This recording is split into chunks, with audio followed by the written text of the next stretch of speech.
E aí pessoal, tudo bem com vocês? Eu me chamo Renato e hoje nós vamos aprender a calcular a bitola de um cabo que devemos utilizar para um sistema solar fotovoltaico. Então se você quer aprender mais sobre dimensionamento de sistemas fotovoltaicos, já assiste esse vídeo até o final. Mas antes disso pessoal, se você é novo aqui no canal, seja muito bem-vindo. Toda semana a gente posta vídeos novos com conteúdo de valor para ajudar cada vez mais vocês.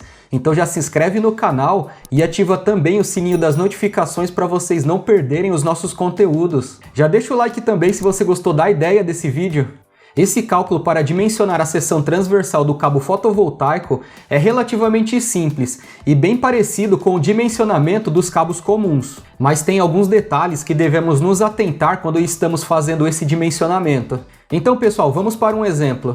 Vamos considerar que o nosso sistema possui uma string com 10 painéis ligados em série. Se você não sabe o que é string em um sistema fotovoltaico, eu vou deixar no card e também na descrição um vídeo que eu fiz aqui para o canal explicando isso. Dá uma olhadinha depois, que é muito interessante que vocês conheçam também. Cada módulo fotovoltaico do nosso exemplo fornecerá uma tensão de circuito aberto de 38 volts de corrente contínua e corrente de curto-circuito de 9 amperes. E nosso inversor solar terá como característica tensão máxima de entrada de 420 volts DC e tensão mínima de entrada de 120 volts DC. E a distância entre os painéis e o inversor será de 20 metros. Como esses 10 painéis serão ligados em série, a tensão que teremos nessa associação será 380 volts DC e a corrente serão os mesmos 9 amperes.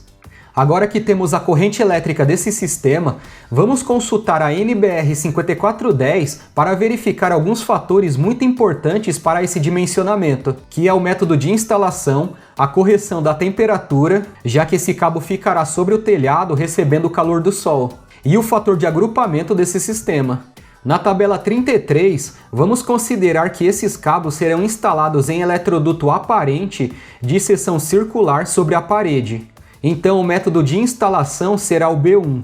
Agora olhando a tabela 40 da norma, podemos ver que há vários valores para diferentes temperaturas. Nesse nosso exemplo, vamos considerar uma temperatura ambiente de 45 graus Celsius.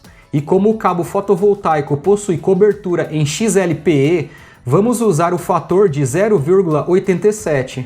Pessoal, importante vocês saberem que não devemos utilizar cabo comum com capa em PVC nesse trecho entre os painéis solares e o inversor, porque o cabo comum ele não aguentaria essas condições agressivas de sol e chuva. Dá uma olhadinha também nesse vídeo onde eu explico a diferença entre esses dois tipos de cabos.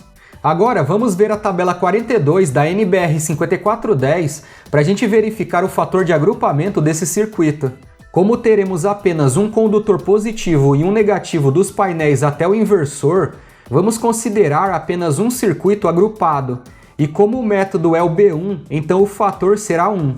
Se, por exemplo, tivesse dois condutores positivos e dois negativos no mesmo eletroduto, deveríamos considerar dois circuitos agrupados e o fator seria 0,80. Agora que temos todos esses dados, pessoal, vamos fazer os cálculos para corrigir a corrente elétrica em função desses fatores.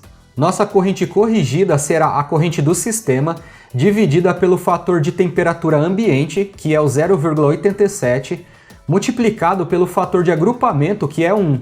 Fazendo esse cálculo, teremos uma corrente de 10,34 amperes. Agora que temos a corrente corrigida, vamos olhar a última tabela da NBR 5410 para especificarmos o cabo mais indicado para essa corrente elétrica.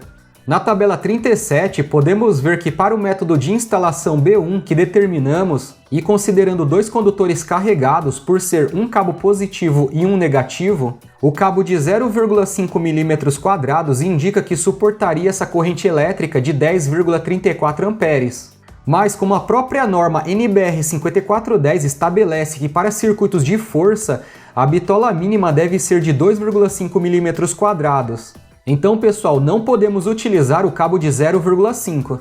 Assim, podemos utilizar esse cabo de 2,5 para o trecho entre os módulos e o inversor solar. Mas tem mais um detalhe, pessoal. Comercialmente é mais fácil e mais barato de encontrar cabo fotovoltaico com as bitolas de 4 e 6 mm². Então, nesse caso, vamos considerar a utilização de cabo de 4 mm² para o nosso sistema. Mas calma que ainda não acabou, pessoal. Lembra que o nosso circuito terá 20 metros entre os painéis e o inversor? Vamos verificar também a queda de tensão nesse cabo para saber se está dentro do permitido em norma, que é abaixo de 4%. Vamos fazer o seguinte cálculo.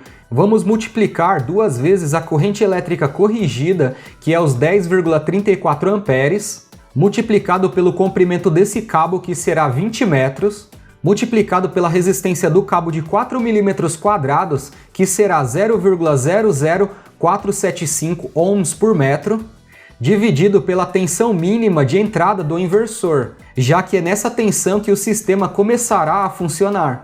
E tudo isso multiplicado por 100 para ter o valor em porcentagem. Fazendo o cálculo, teremos 1,63% e abaixo dos 4% recomendado pela norma.